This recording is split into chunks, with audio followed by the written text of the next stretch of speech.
What's up, Laker Nation? Welcome to another installment of the Lake Show. On this installment, I'm going to be covering Patrick Beverly's Media Day presser.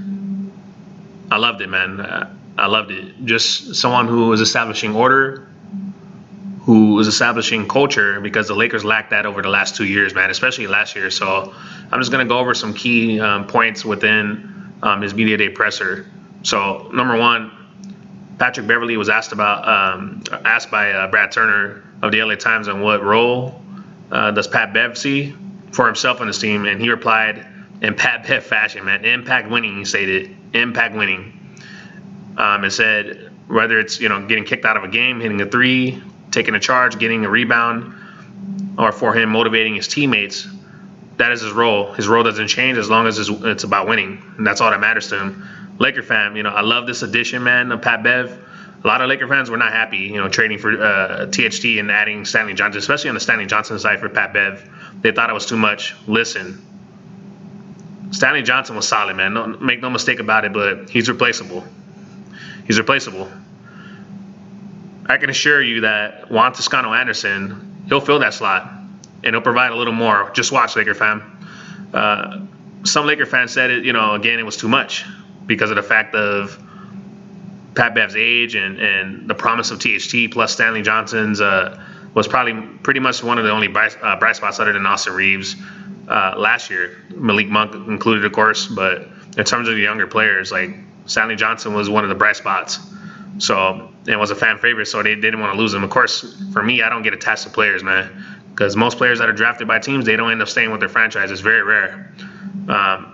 But it's just not the case. It's just not the case giving up a lot for Patrick Beverly. Look at Pat Bev's career and his resume. Every team he's touched, man, every team he's been on, he's made the playoffs and they thrived. That's a fact. He's established a culture on the Clippers and recently on the Timberwolves. And so what two things did the Lakers lack this past season that connects to Patrick Beverly? Number one, a culture / identity. And number two, they missed the playoffs. So there you go. I love how Patrick Beverly, man, took competitive shots at LeBron James and AD and Russ. When reporters asked, how does Pat plan to fit in with the big three? Pat Bev replied, they got to fit in and adjust with me, man, because they're the ones who missed the playoffs. Hey, Laker Nation, that's a fact, man. Nothing but facts. This man's been spitting.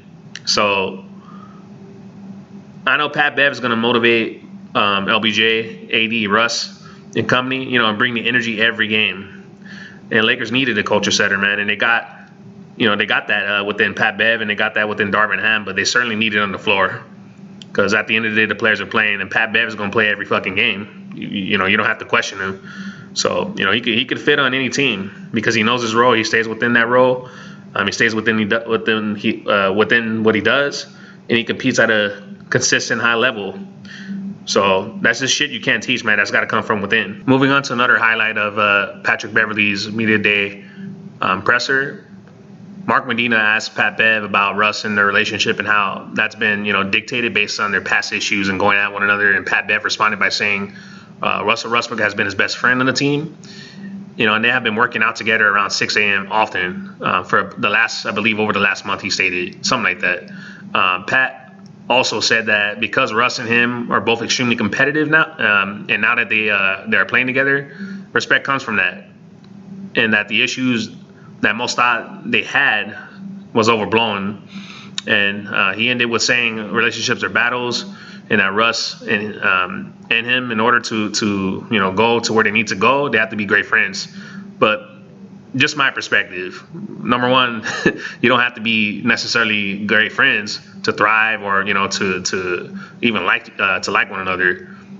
We all work with people, like Pat Bev said, that we don't like and stuff like that. It is what it is. But you gotta respect one another for one. That's number two. You gotta respect one another. So an example of that, you look at Shaq and Kobe, right? They went at it number of times. They were throwing fists at each other in practices and shit. We've heard about that. A number of teammates confirmed that. Phil has confirmed that. They talk shit about one another through the media and also in person, face to face, and they still won 3 championships together. Period. They three-peated. I'm not comparing Pat Bev and Russell Westbrook to Shaq and Kobe, obviously, as players. I am, however, taking their relationship dynamic and illustrating that two alpha males, they can make it work. Because they have a common goal and a common mindset, which is to win a championship and to win at all costs, basically. So I believe Pat, he will be Russ's biggest hype man, and he'll get Russ to be the better version of his former self, just like Pat Bev did with Cat in Minnesota. He had that boy believing, man, he's the best big man in the NBA and the best shooting big man ever. So confidence, no matter how delusional you are, man, confidence is key, man. No matter where you at in life, you can always improve. One of my favorite parts about Patrick Beverly's presser on media day, man, I just loved how Jovan Buha, the Athletic, man, how Pat clowned that fool, man.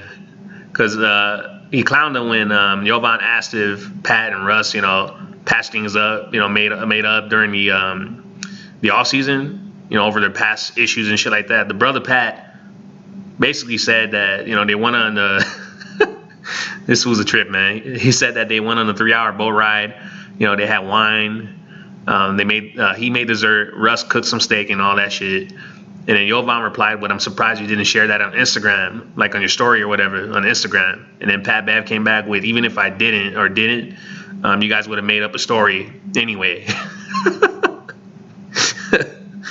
Hey, that's basically a shot at Jovan, because he's been making shit up. I mean, I've heard him in Lakers spaces. I've heard him on Alan Sliwa's show, and again, I've said this before, that the dude has admitted that he has made an educated guess about certain things. So he's not even sourced. He's just making shit up just for clicks and clout, basically.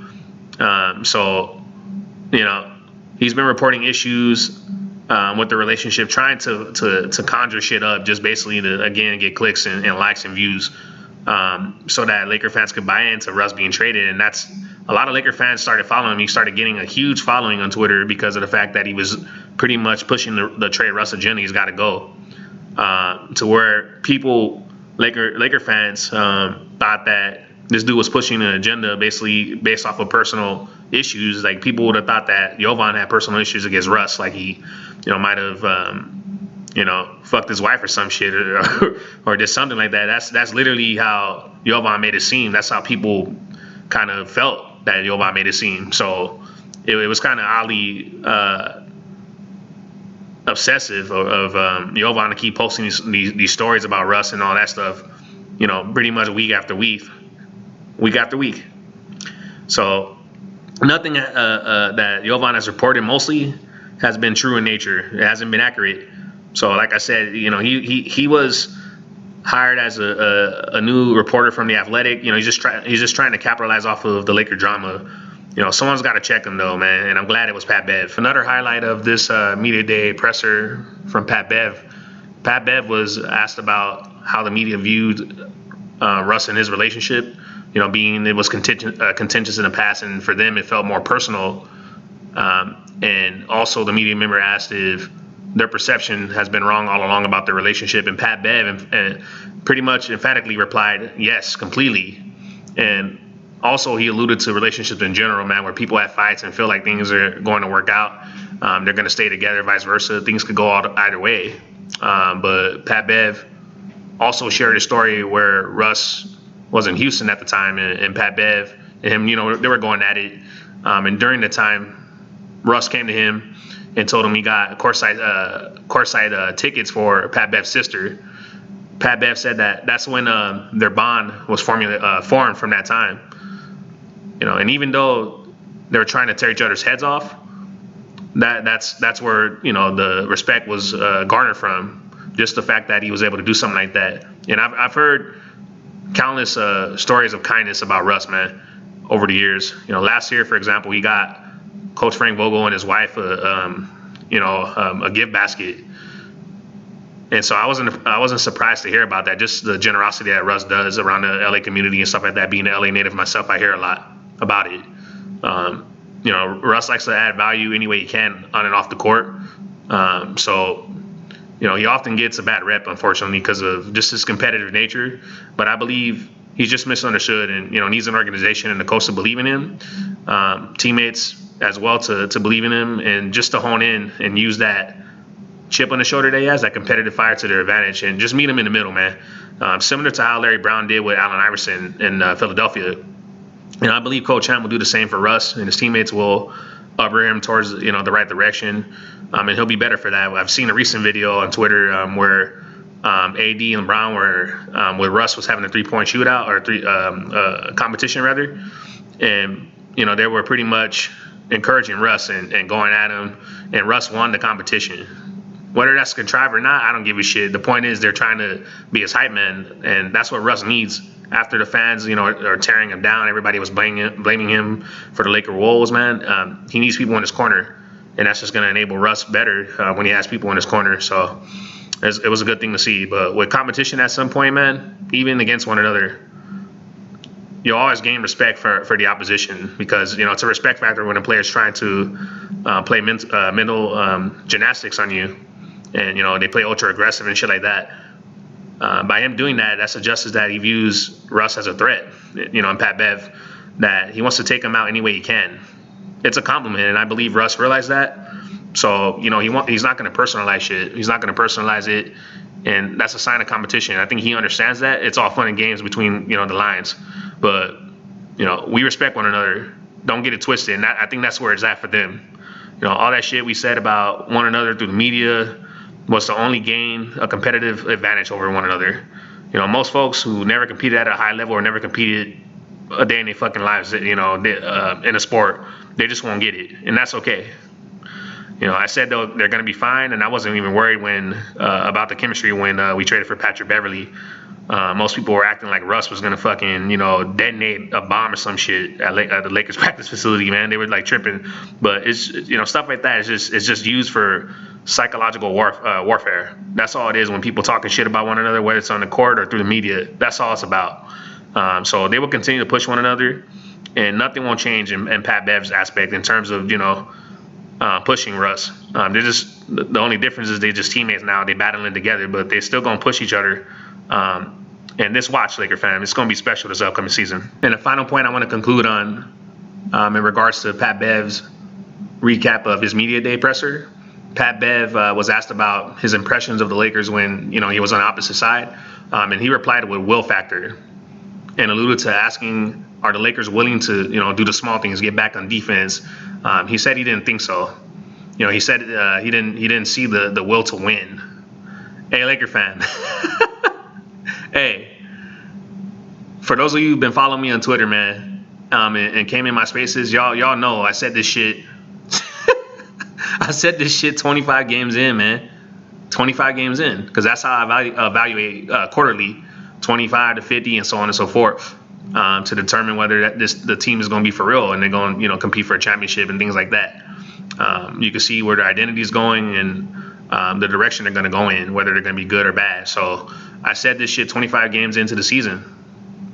When the Lakers even had their big three present. Now you hear a certified NBA role player who impacts winning echo the same shit. So the Lakers lacked energy, effort, heart. They had no identity. They acted as if they didn't want to be on the floor and compete. And, they were just going through the motions. That's a major red flag. So, not having the desire to compete won't get you far at all.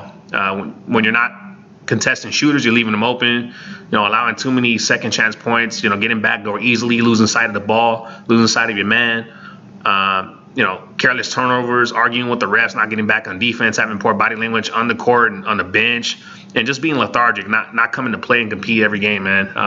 Not playing with a sense of urgency, you're not going to be a very good basketball team. And with Pat Bev, you don't have to question his heart. You don't have to question that shit at all. You just know he's going to bring it every game. And he said, if they don't do it, I will. So the Lakers had zero culture last 2 seasons. And now they get a culture setter in Pat Bev, man. Shit about to change around Laker Nation. It's about to change, best believe. I'm pumped about Pat Bev being on the Lakers because I know it'll be contagious. I know he's going to bring it. And it's redemption season, Lake Show. It's redemption season. Let's get it, man. I'm excited about the season. I can't wait. All right, Laker Nation, this concludes the recap for Patrick Beverly's Media Day presser. Get up in the comment section. Let me know what you guys think. Comment, like, share, subscribe. I'll catch you guys in the next one. Peace out.